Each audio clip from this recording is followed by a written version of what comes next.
everyone, and welcome to ProWritingAid 101 for business writers. I'm Micah McGuire, ProWritingAid's Growth Marketing Manager, and today I am here with Tom Wilde, our Head of Client Solutions. It's wonderful to see you all here today. We've got a great session planned for you guys.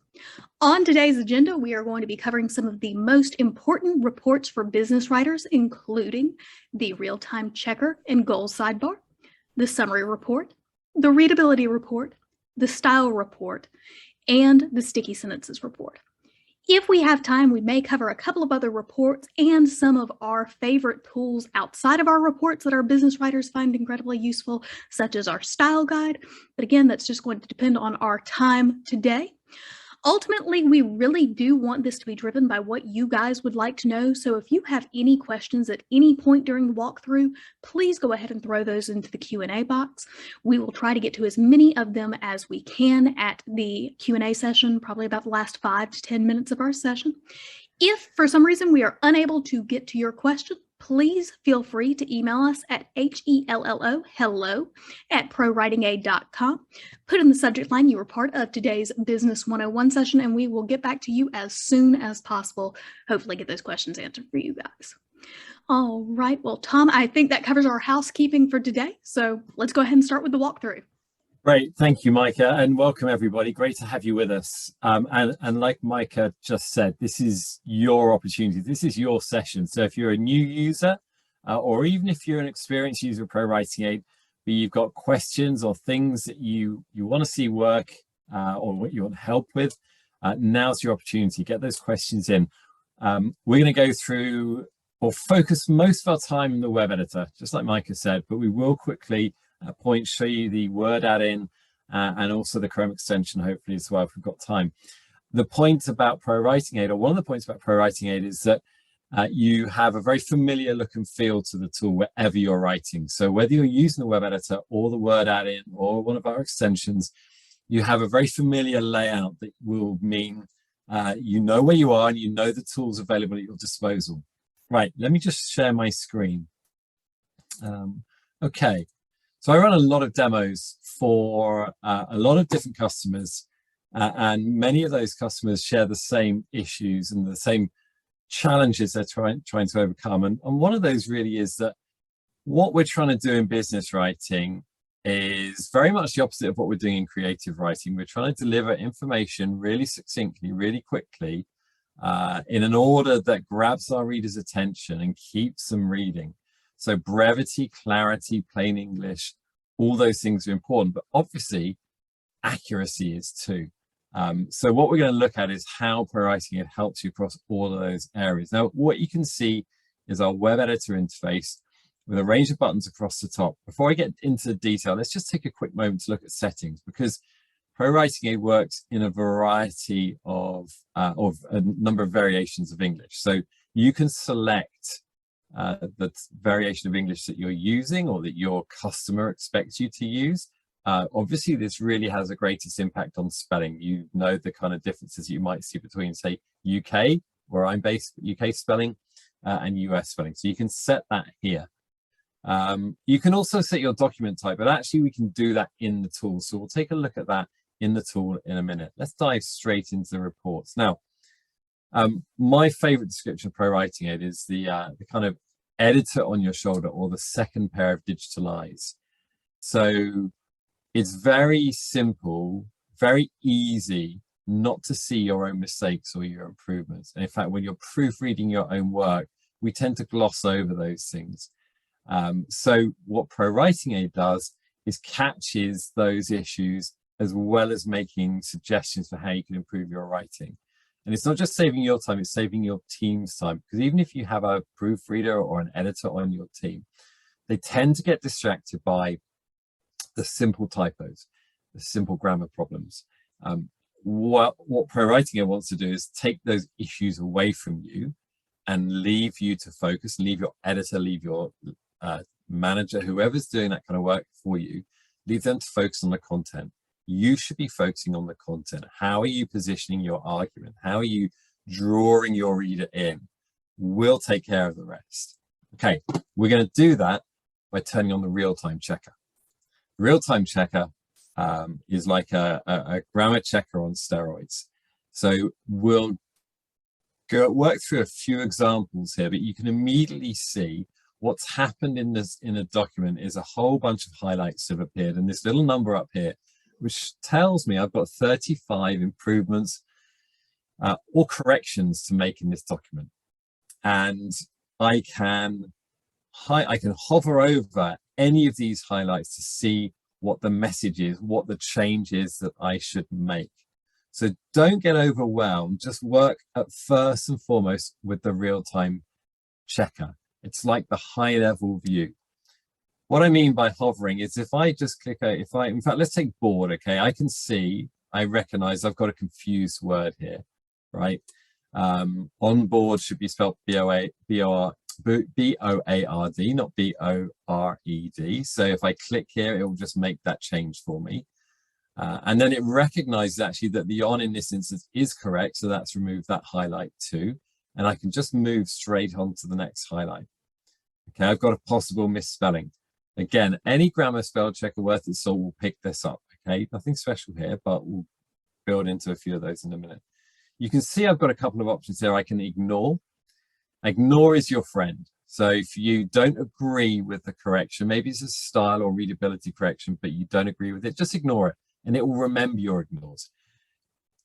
Some of these, let's just make this change and move on. Some of these corrections will have disable rule as one of the options in the pop-up. I would be very careful about using disable rule because it's a permanent feature. It's a permanent change, sorry. So if you want to re-enable that rule, you need to come to our support team. So use ignore, but use ignore at leisure, but disable rule I would use very, very sparingly, unless you're absolutely certain you want a specific rule turned off in ProWritingAid. Okay, so we've got a determiner missing. Let's make that change and move on. Here we've got a readability issue. So there's nothing incorrect about saying all of these efforts, but actually I don't need the all of. So what we're doing there by reducing the word count is making the transfer of knowledge from the page to your reader's brain as or a little bit simpler because you're reducing the word count. The other words are working harder. So let's make that change too. Okay, I've got a subjunctive issue here, if it was versus if it were. I agree. I think that's probably an improvement to my writing. So I'm going to make that change and I'm going to keep going all the way. Now, let's make this change to started doing and done.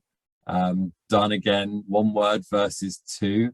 And in this situation, it fits. Now I'm coming on to one of my favorite business writing issues, the passive voice, the scourge of business writing. The passive voice is not incorrect, but we tend to overuse the passive voice. Now, many of us don't even know what the passive voice is, and this is where ProWritingAid tooltips or our inbuilt learning comes in really useful. If I just click on this information icon here, it opens a contextual learning window that tells me all about that particular grammar point. So I can learn about the passive voice, I can learn about the active voice and why it's often better to use the active voice. I can even watch a video about it that reinforces that learning, and I can link through to a fuller article. So the point here is that we focus not just on fixing your document, but we want to make you better writers in the long term. So we're building your knowledge, and that's all done through the learning. And there's a huge amount of learning material on the ProWritingAid blog. We've got a YouTube channel. Just search up ProWritingAid on YouTube and you'll find hundreds of live webinars that have been recorded, as well as short animations just about particular grammar points and so on. There's a lot there to support your learning. But what I want to really focus on here is just that, like I say, this high-level view, high-level issues. So with the passive voice, it's identified, the tool has identified a passive construction, and here it's suggesting several active alternatives. And this is an example of the machine learning ProWritingAid doing its thing, right? It's trying to interpret, understand the context of your sentence, and represent it in an active translation. So it's up to you to choose which of those is correct. So in this case, I want to choose we have held a number of meetings. rather than a number of meetings have been held. It's the team, so I want us all to be accountable. I'm putting a subject in there, that's we, us. So let's make that change. Now, while all this is going on, I'm just going to enlarge my screen a little bit. While all this is going on, you can probably see this goals sidebar on the right-hand side. This is a really important feature. This is how you can see the kind of improvements that you're making as you work through your document. So you see here, grammar and spelling is currently at 55%, and my target here is 80% or higher. So I'm below target. That's why it's in this kind of orangey color. If I go down to some of the others, like sentence variety, it's green, it's on target. My sentence variety is 5.3. My target area is 4 or higher. So use goals to get a sense of how you're doing. And over time, you'll kind of build up this mental benchmark of where your goals, where your typical scores fit and what you should work towards. You'll see, if we watch this 55%, as I make some changes, we'll see that that 55% starts to increase. In fact, there we go, it's up to 57%, 61%. So I'm getting real-time feedback. Now, the topics presented in the goals sidebar depend on your document type. Remember I said at the beginning when we were looking at settings, you could set your document type, but I can do the same here. Okay, so I can select what kind of document I'm writing here.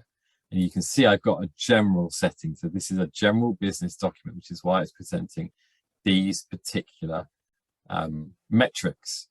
If I change that to, let's go for business, and that's what it is, it's a sales email, right?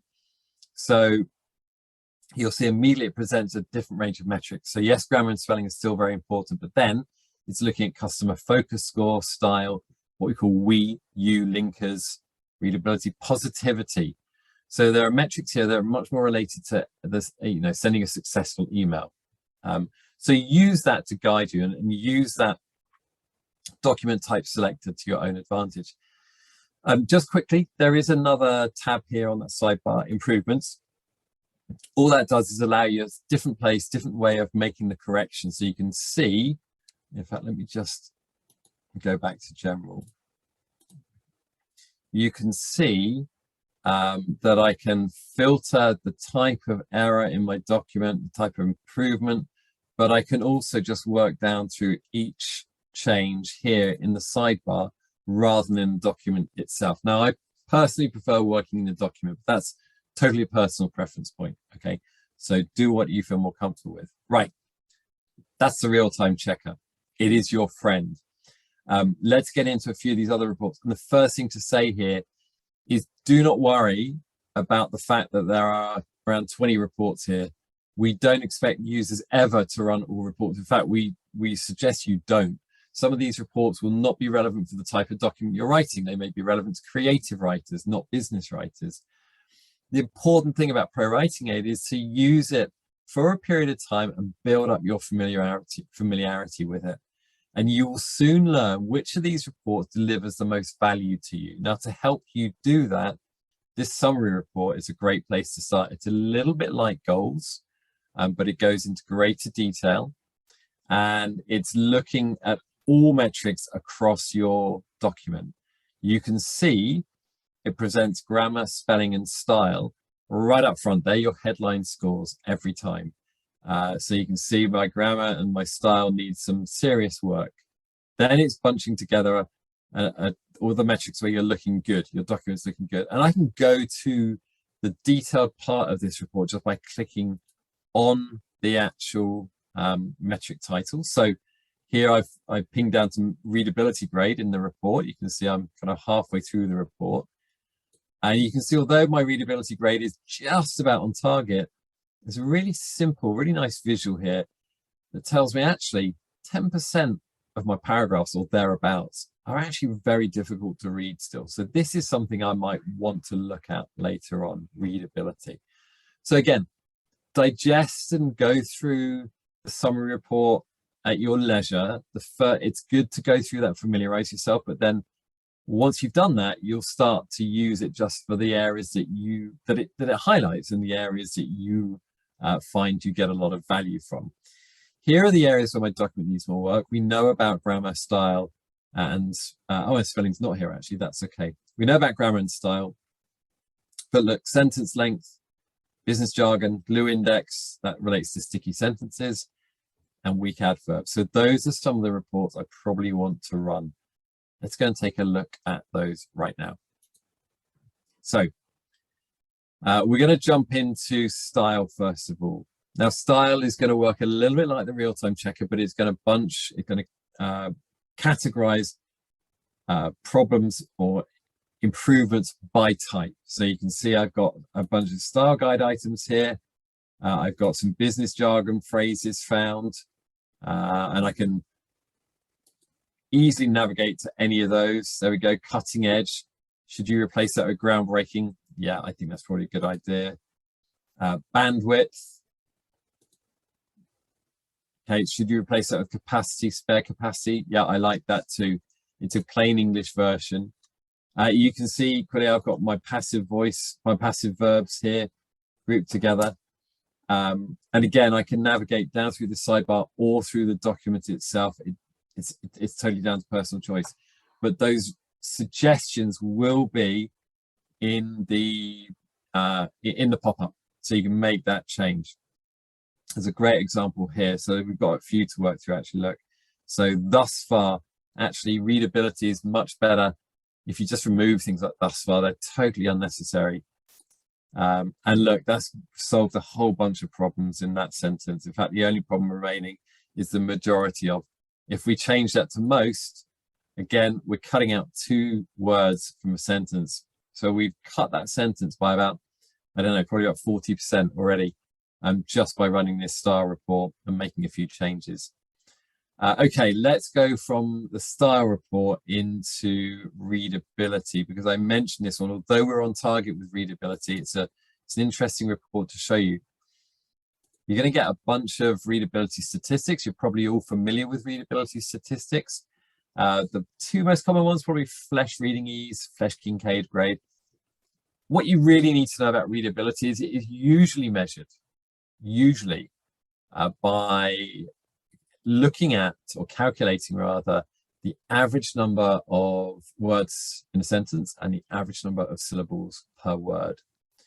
Now, if you want to improve your readability, which in the case of your Flesch Kincaid grade is bring it down, but in case of the Flesch Reading Ease, the number actually needs to go up. If you want to improve your readability grades, what you need to do is reduce the average number of words per sentence or reduce the average number of syllables per word. So you're effectively making shorter sentences and usually using simpler vocabulary.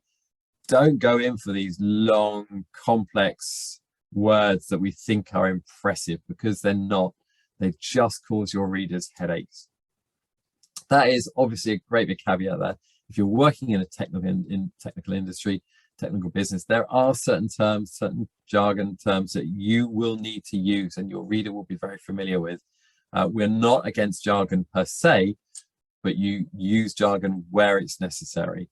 And likewise, use complex words only when they're necessary. Okay, getting into the detail though, very difficult to read. I've got one very difficult to read paragraph. If I navigate to that, it'll take me straight to it. It's right here. It tells me my Flesch Reading Ease score. What it won't do is rewrite that paragraph for you. And the reason for that is that with machine learning, if you were to ask it to rewrite a full, what we got there, probably about a 60-word paragraph, you're going to have about 200 alternatives to choose from. So this is down to you, the writer. You are still responsible for your writing. Make some edits to this paragraph. Cut down some of those sentences, cut them into 2 or more sentences. And you get into a rhythm, you get into a habit. Once you've done that, run that report again and see what you've done to your readability grade. Your readers will thank you for it. Okay, readability. Let's dive into, I think we were going to go and look at overuse. Oh no, sticky, that was it, sticky. Sticky sentences. So what I'm going to tell you about sticky sentences is they are, as far as we're aware, unique to ProWritingAid. And sticky sentences are sentences that contain more than 40% glue words. Excuse me. What are glue words? So glue words are the 200 most commonly used words in the English language. They are your prepositions, your articles. So the words that glue the working words together. They're necessary, but they don't tell the reader much. And if more than 40% of your words in a sentence are glue words, actually, it's a really good indicator that you could be saying the same thing, but with fewer words, i.e. saving your reader time and effort. You can see we've found 2 sticky sentences. Let's have a look at this one. Right, sticky sentences. 9 out of these 14 words are glue words. And you could also see, and this is a brand new feature in ProWritingAid, it's actually trying to understand the context of the sentence and present some alternative ways of doing this in a non-sticky way. So reducing the number of glue words. So instead of the rest of the company is not as expeditious in catching up with us, it's suggesting either the rest of the company is slower than us, the rest of the company is slow in catching up, or the rest of the company is slow in catching up with us. Now, they may not be perfect, right? This is machine learning trying its best. Choose one that you think is the best fit. If you need to edit it, add a word, take another word out, do that. But hopefully it gets you into that habit, makes you think about, okay, the danger of sticky sentences is they do exactly what the name suggests. They slow my reader down, they stop them. And what you want is a reader that goes top to bottom, remains engaged, and is nodding throughout your document. And keep in mind that these AI edits can help you perhaps get your editing gears turning, because I know sometimes when we're faced with sticky sentences without any examples, we may kind of sit there and go, well, gosh, because I mean, honestly, if you asked 100 different writers to rewrite the same sticky sentence, you would come back with 100 different responses. So it's really no right or wrong way to do it. So the AI is probably just going to process the most common way that it might be done. But for you, it's easy enough to take a look there and go, okay, well, it took this word and this word out. Perhaps I can do the same thing, but maybe add a couple of phrases back in, that sort of thing. Yeah, great point. Great point, Michael. I totally agree. You get into that editing zone, don't you? Kind of like, and it's why when you're editing, if you're doing that yourself, make time for it and separate that time from the writing. You can't be doing both things at the same time. Okay, and you can see I've got another sticky sentence here. So once again, it's trying to work out an alternative way of saying this. You may have another idea. You may just say, actually, look, I don't need to say just wanted to circle back about the project we talked about around the last month or so. You could just replace that with the just circling back. Or we talked about the project around a month ago. So, use your own common sense. You are still responsible, like I said. Right, one more report. And I'm going to show you this because it's just a favorite of mine, and it's one of those things that computers are really good at, which is picking up patterns. Don't worry too much about the color in the document. Look at the sidebar here. The repeats checker, the all repeats checker, is looking for where you're repeating your multi-word phrases. So it will tell you which individual words you're repeating the most. So you can see I'm saying I use the word team 6 times here. And by clicking on each of these, it will take me to each example and give me an alternative. If you're using the same way, if you're being too repetitive, you're using the same vocabulary, especially that kind of business jargon over and over again, your reader will switch off. So use some of these suggestions, okay, to make some changes. But what I really like is where it starts to highlight the multi-word phrases. Okay, so I can see here that I'm using the term a bit 4 times, we can 4 times, to carry out twice. I mean, that's typical business jargon, right? To carry out. So this is a great way of catching that, like I said, way back at the beginning, your eye will flit over. You will not see these kind of things. Typically, you'll miss them when you're proofing your own work. And I can see, rather than to carry out, why not say to implement, to achieve, to perform? Really useful tool. And actually, while I'm here, I'm going to show you another trick as well, because baked into ProWritingAid is our word explorer. If I double click on any word in this document, in fact, sorry, that's not a good, let's go with innovation. No, in fact, okay, let's choose something with, there we go, development. So if I double click on any word or most words, it'll present a range of synonyms for that word, but I can also open the full explorer here, which is like a dictionary, but on, like I said, on steroids, right? It's got full definitions, it's got synonyms, contextually related synonyms. It's got collocations, so kind of adjectives you might use before or after that word, adverbs likewise. So if you're interested in language, if you're aware that actually you have quite a narrow band of language, which we all do, right? This is a great way of building up a bit more variety into the vocabulary you're using, and also finding those words that might have been on the tip of your tongue when you were writing this document. Okay, that is the reports for now. Most of our users will run 2, 3, maybe 4 reports. When they run them is up to them. Sometimes it'll be at the end of a chapter and the end of a, you know, a segment of a project. Sometimes they wait to the end of the report. Some run them every kind of paragraph or 2. It's entirely up to you. But yeah, you should be looking to run 2, 3, maybe 4 reports, and you'll find those that, you know, deliver the most meaning and the most value to you. Okay, I did promise I'm going to show you quickly what this looks like in the Word add-in. So let's take a quick look, and you can see that it has exactly the same. When I click ProWritingAid in my tab, it has exactly the same look and feel. So I've got my real-time checker. Let's turn that on. I've got my sidebar with my goals. You'll see in a second the highlights will start to appear. But I've also got all of my reports as well. So I can see all of those reports I just talked you through here. There we go. There are the highlights. In Word, I need to click on the highlight to get it to open. But you can then make all the changes. I can access the learning in exactly the same way. I just need to enlarge that a little bit. There we go. One of the most commonly integrations is the Chrome extension. So let me show you that as well. And I'm going to do this just in LinkedIn, because LinkedIn's a really simple place where you've got an editor that you can use. So if I start typing an update in a LinkedIn window, and I introduce a few typos, what you'll see is I've got the Chrome extension installed, I've got it activated, and let's ignore that rule. You can see down here, I've got access to the full. This actually, let me just.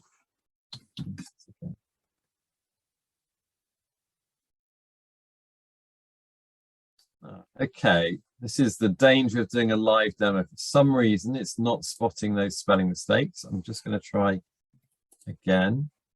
I can, what should happen here is these should all highlight as you'd expect from the real-time checker. I can open the full editor and look at it actually in the web editor via our site. But again, for some reason, that isn't picking up.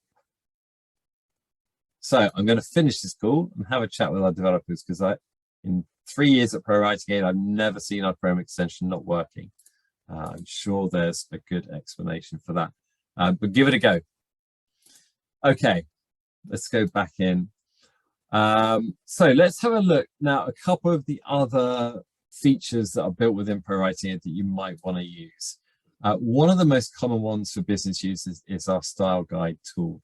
So a style guide tool allows you to build and create custom rules that appear as all of the other real-time rules or the other pop-ups that appear.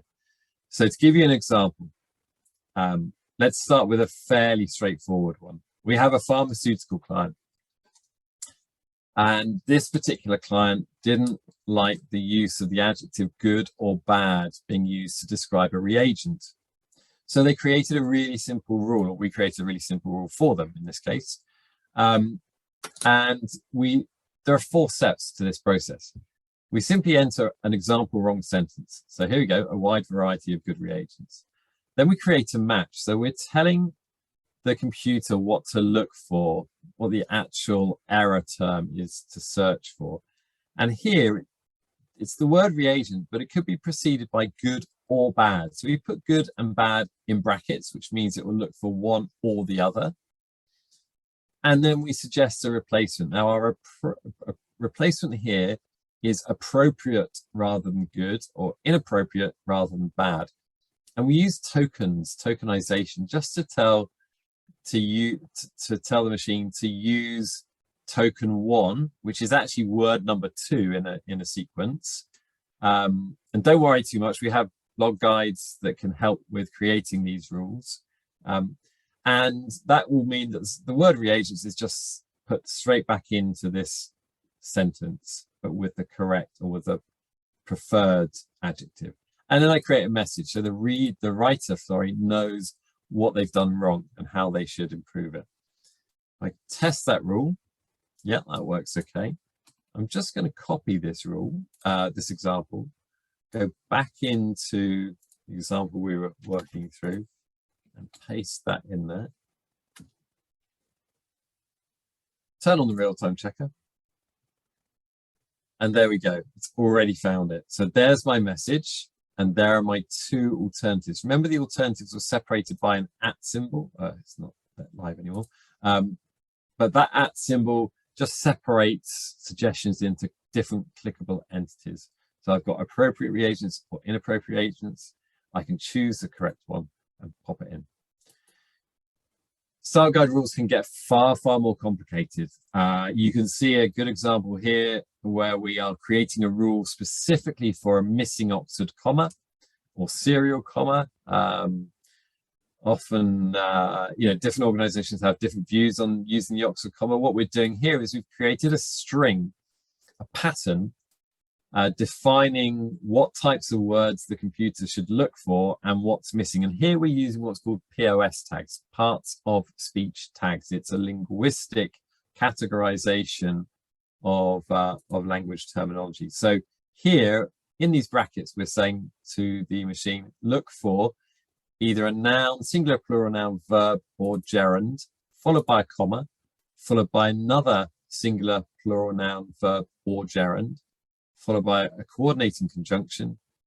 DT is a determiner or verb, and that's optional. So there may be an optional determiner or verb there. And finally, a singular, plural noun or verb or gerund in the last one in the string. And the missing Oxford comma would normally go before this coordinating conjunction, so before and. The replacement string is exactly the same. So we just said replace all the tokens, so all of these words in the same order, but look, we're introducing the comma, the missing comma. And that means once I test that, okay, the document, there we go. Please use the Oxford comma, and it introduces it for me. So it's entirely customizable to your own requirements. We work with lots of organizations who give us their style guide. We have a team, an NLP team, natural language processing team, who can recreate or automate your style guide for you if that's a service you need, or you can do it yourself just using the style guide interface. Okay, last one I'm going to show you is our snippets. So Snippets is our text expansion tool, and this allows you to create chunks of formatted text. So it may be a sentence, maybe a paragraph, maybe a whole email that you use frequently. So as a time-saving device, you save it as a snippet, and then you can just drop it in with a shortcut. Let me show you how. So I send a lot of emails to new users who are trialing ProWritingAid. I've created a sample email. So here's an email that I sent to new users. I've written it here. I've formatted it. It's a fairly simple email, but this could be much longer. This could be a whole policy document if you're, quite often copying and pasting policy documents into documents you're writing.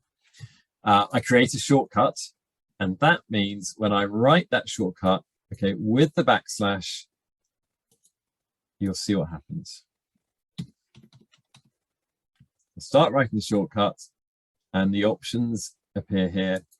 Click on the right one, and it drops straight into the document. So you can imagine if you're working in a customer service team, or you're a report writer or proposal writer, this is a tool that can save you an awful lot of time. Okay, so with that, I think we're going to draw. Well, that's kind of draw the main demo to a close. It's probably a good time to take a few questions, I'd imagine, Micah. Yeah, we do have some in the Q&A, and I think the first one that we want to touch on is, does ProWritingAid work with foreign languages or only English? Okay, great question. It's simple answer, it's only English at the moment. So we're constantly looking at other languages. Spanish is very high on that list right now, but right now, yeah, it is only English. Like I said, there's different variations of English, but only English. And Tom, did we cover showing dialect settings and all of that as well? Yeah, so right back at the beginning, we looked at, we've got general English, British English, US English, Australian, Canadian. So you can set that in your settings here. If you're in Word, it's slightly different. I think you can access it through, you can access it through settings up here, or actually you've got Word settings themselves. So from the Chrome extension, you can do it within the tool. Right. We have another one about an integration with a new program called Atticus.io that, from my understanding, I do know they are an affiliate. I've actually read through their application and that sort of thing, and it looks like they may be working with us through the browser extension. But Tom, you may know more if they're working through Beyond Grammar, any of the other APIs. Atticus is a fantastic platform built by Dave Chesson and his team over at Kindlepreneur, and we've taken quite a lot of time earlier this year to look at that integration and how we can kind of provide ProWritingAid within the Atticus platform. So it's done through the Chrome extension or whichever browser you're using, because we have an Edge, Safari, and Firefox extension too, so it will work in exactly the same way.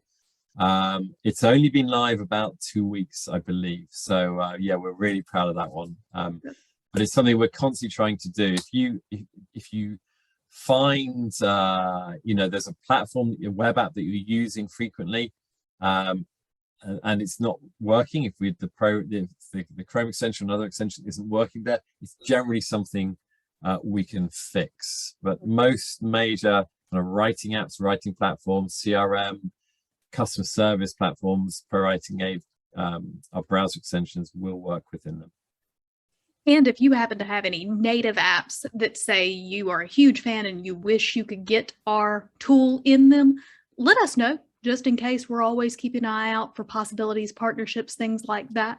And it always helps for us to hear from our users. So I can't say that we'll be able to reach all of them, but if we have a ton of users that say, hey, you've got to see if you can integrate with this program, it might be something we can go after.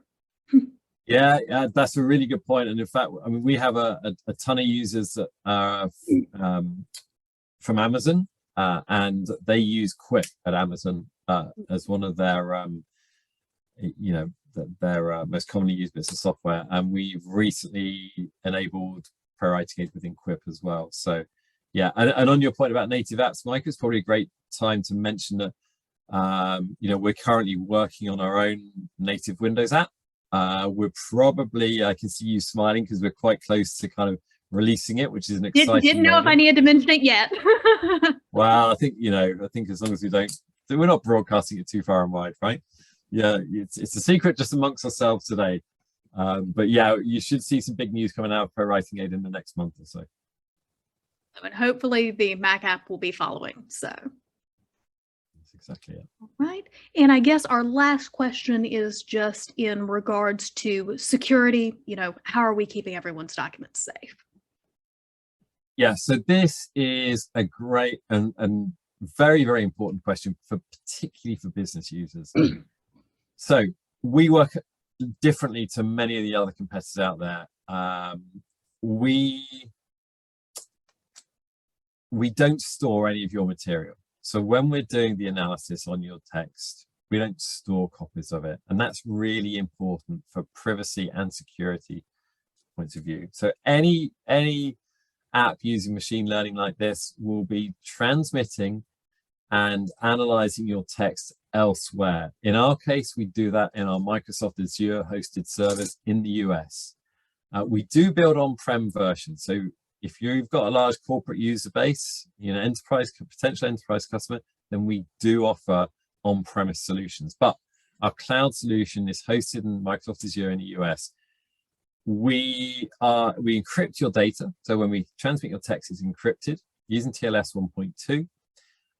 And then when it's held momentarily in memory while it's analyzed, and then it's deleted.